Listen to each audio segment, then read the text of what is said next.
Nosaltres ja vam néixer amb un ADN, no? Que és l'ADN del risc, de la inversió. Quin és l'entorn que ens envolta? És un entorn en el que tenim un creixement de la població. Junt amb el creixement de la població, doncs, com és obvi, tenim una escassetat de matèries primeres.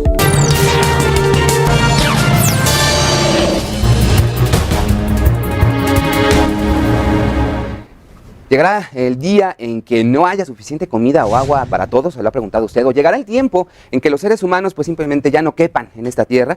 Son algunos de los temas de análisis que el Club de Roma se ha dado a la tarea de estudiar por más de 40 años. Il male che stiamo procurando al pianeta non si limita più ai danni sul clima, sull'acqua o sul suolo, ma ormai minaccia la vita stessa sulla Terra.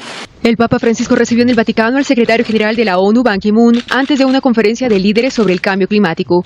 Ambos se reunieron al margen del foro dentro de los muros vaticanos, convocado con el lema Proteger la humanidad de la Tierra, dignificar, organizado por la Academia Pontificia de las Ciencias y la Red de Cambio Climático de las Naciones Unidas, que explora las dimensiones morales del cambio climático y la humanidad sostenible. Pero sin embargo, las Naciones Unidas pronostican un aumento de la población mundial, que en este momento es de 7 billones, a pasar a 9 billones en el año 2050 y a 10 billones en el año 2100. El Club de Roma es una organización internacional de la sociedad civil. A ello y desde aquella época, el Club de Roma impulsó la realización de análisis multisectoriales e interdisciplinarios, el primero de los cuales fue dirigido por el científico Jay Forrester del Instituto Tecnológico de Massachusetts y tuvo en su tiempo una gran notoriedad. Ese estudio motivó que se hiciese una síntesis del mismo en un lenguaje asequible y se denominó los límites del crecimiento. El estudio llevó a cabo un análisis integral de los diferentes aspectos que implica la problemática de la viabilidad de la humanidad sobre la Tierra, desde la demografía hasta la alimentación, pasando por temas relativos al medio ambiente, a los recursos naturales y a la energía. Y finalmente sus conclusiones fueron publicadas en 1972, año en el que tuvo lugar en Estocolmo, Suecia, la primera cumbre mundial sobre medio ambiente y desarrollo. Cosa que se contrapone, pero seguramente quizás por algunas regiones del mundo, en general ligados con pobreza importante, que hagan que su población siga creciendo. Pero es algo que hay que estar atento, porque si la población mundial sigue subiendo y llegase a haber un problema potencial de alimentación o de sostén a esa población. El estudio enfatizó mucho la problemática del crecimiento de la población en relación con el deterioro del ambiente y en relación con el principio o la aportación de que el planeta tiene límites físicos, que los recursos del planeta no son ilimitados. Lo que en pocas palabras y en términos coloquiales significa que es posible que llegue el momento en el que de plano ya no quepamos en el planeta, por lo que la concientización y los estudios científicos sobre este tema son más necesarios que nunca. La población humana del planeta hace ya tiempo que rebasó los 7.000 millones de individuos, lo que más que nunca representa un desafío para la viabilidad de la existencia de sociedades prósperas y sustentables en el mediano y largo plazos, inquietud sobre la que cotidianamente trabajan organizaciones como el Club de Roma. Damián Guerrero en las imágenes, René Palacios, Efecto TV. Hola hermanos, que tengan un recontra hiper mega saludazo con doble Z, saludazo de Cusatón Aritmon. Bienvenidos a un nuevo video. Oremos hoy a nuestro Padre Eterno, Padre amado. Úngenos con el Espíritu Santo de Jesús. Llénanos de santidad. Llénanos cada día más y más de Jesús, hasta que seamos perfectos como Jesús y estemos en unidad los 144.000 con el Padre y el Hijo, todos en perfecta unidad, en completa paz y felicidad para siempre, para toda la eternidad, y nunca más separados del Padre y del Hijo, sino siempre unidos. En nombre de Jesús, amén. Wow, hermanos, es increíble. Nadie puede decirnos que la Biblia es un libro inventado. Es impresionante cómo todo se repite. Y las historias del Viejo Testamento son para los tiempos finales. ¿Y cómo puede ser eso coincidencia?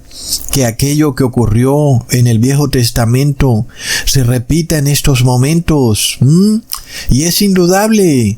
Miremos lo que está pasando, como de repente cuando José llegó a Egipto con su familia, el faraón los trató muy amablemente, pues él muy educado, una bella persona, todo de acuerdo con José, muy bello todo, ¿verdad? Pero luego, con el transcurrir de los años, viene otro faraón muy distinto a ese faraón que vivió en los tiempos de José. El faraón en los tiempos de José escuchaba y obedecía a José. Y José era una representación de Jesús. Es decir, que el faraón en los tiempos de José hablaba como cordero. Luego, cuando se levanta ese otro faraón, con el pasar de los siglos, ese otro faraón ahora hablaba como dragón. Es de locos. Leamos en Ezequiel capítulo 29, versículo 3. Habla y di: así ha dicho Jehová el Señor. He aquí yo estoy contra ti, Faraón, rey de Egipto, el gran dragón que yace en medio de sus ríos, el cual dijo: mío es el Nilo, pues yo lo hice. Plop. El gran faraón, el dragón que pensaba que Dios no había creado los cielos y la tierra, y desconocía a Jehová como el creador de todo. Y por supuesto entonces que este faraón tenía el espíritu del gran dragón. Es de locos. Y eso quería decir que estaba poseído por el mismísimo demonio. Es exactamente lo que se repite en los tiempos finales, no solo con algunos gobernantes, no solo con el anticristo, sino también con las personas. Tremendo, hermanos. Leamos en Apocalipsis 13, versículo 11. Después vi otra bestia que subía de la tierra y tenía 2 cuernos semejantes a los de un cordero, pero hablaba como dragón. Estados Unidos nos representa a esa bestia que subía de la tierra y también a ese primer faraón en los tiempos de José. Porque Estados Unidos, así como el faraón en los tiempos de José, acogía a todos los inmigrantes que venían huyendo de la persecución en Europa, cuando el Vaticano perseguía a cualquier persona que tuviera una Biblia en su poder.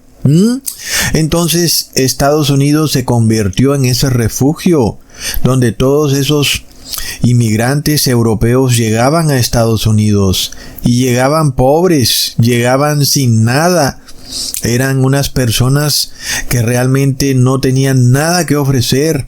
Pero Estados Unidos les decía: vengan a mí, todos los que estáis trabajados y cargados, yo os daré reposo. Fructificaos y multiplicaos, tengan muchos hijos. La tierra de Estados Unidos está delante de ustedes. Tómenla y prosperen. Por eso a esta segunda bestia se le conoce como la bestia que sube de la tierra. Imagínate a todos estos inmigrantes que eran personas que habían dejado atrás cualquier casa o posesiones o riquezas que hubieran podido tener en Europa y llegar a esta vasta nación que les daba tierra gratis. Había mucha tierra libre en Estados Unidos y Estados Unidos no tenía ningún problema con que tú fueras y ocuparas la tierra y la pusieras a producir. ¿Cuál era el problema? Ninguno, ¿verdad? ¿Cómo han cambiado las cosas? Entonces, ¿qué pasa? Como ocurrió también en el antiguo Egipto, el faraón era dueño de vastas extensiones de tierra y él le dijo algo muy similar a José cuando vino la familia de José, inmigrantes que venían a habitar en Egipto porque eran pobres. Y digo que eran pobres aunque tenían algún tipo de posesión, pero no tenían alimento, casi nada, ¿verdad? Entonces el faraón les dice en Génesis capítulo 47 versículos 5 al 6: tu padre y tus hermanos han venido a ti, la tierra de Egipto delante de ti está.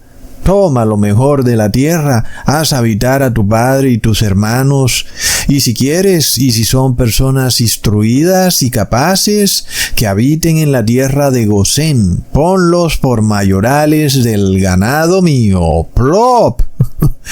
¿Cómo han cambiado las cosas, verdad? Entonces miremos a este faraón que habla como cordero. Él era bueno con los inmigrantes, tal y como lo dice la palabra de Dios. Sí, porque Dios quiere que tú seas bueno con los inmigrantes. Aun y cuando veas cualquier tipo de noticias horrendas que aparecen por ahí, no debes cegarte con ese tipo de noticias, sino que debes guardar tu amor, que tu amor no se enfríe.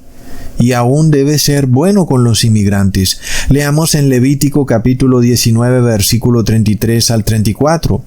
Cuando el extranjero morare con vosotros en vuestra tierra, no le oprimiréis. Como a un natural de vosotros tendréis al extranjero que more entre vosotros, y lo amarás como a ti mismo, porque extranjeros fuisteis en la tierra de Egipto.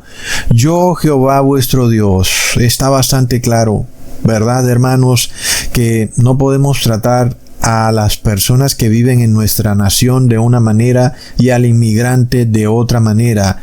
Bueno, que el gobierno haga eso, pues es problema del gobierno, pero nosotros como cristianos no deberíamos hacer eso. Inclusive Estados Unidos en sus inicios tampoco lo hizo. No había ningún tipo de diferencia ni distinción entre el inmigrante y el ciudadano que habitaba ya en Estados Unidos.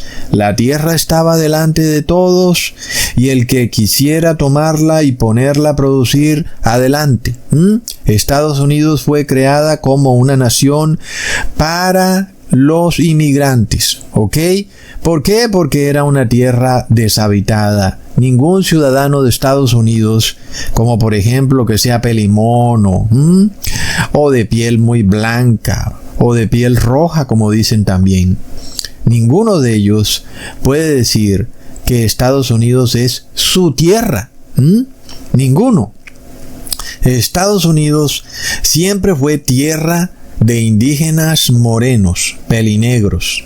Por tanto, todos aquellos que no sean hijos descendientes de los indígenas nativos, pues son inmigrantes y por tanto están obligados a ayudar a otros inmigrantes porque ellos también son inmigrantes. Y es lo que Dios le advierte también a su pueblo. Mira, tú fuiste inmigrante en la tierra de Egipto, por tanto tú también ayuda a los inmigrantes. Así como hicieron bien contigo en una nación extraña, haz tu bien con el extranjero cuando tú estés habitando en tu nación. Ayuda al inmigrante. Pero en el caso, por ejemplo, de los judíos, ellos no hicieron eso. Ellos no ayudaban al inmigrante, antes los excluían. Para el judío, el inmigrante era inmundo, era un gentil.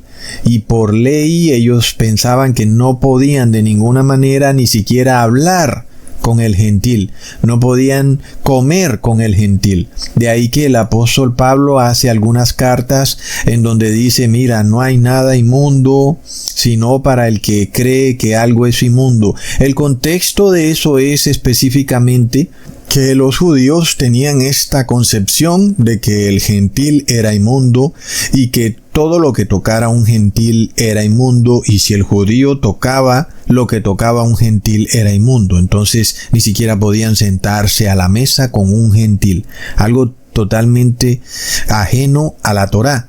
Por ningún lado la Torá dice eso, antes por el contrario.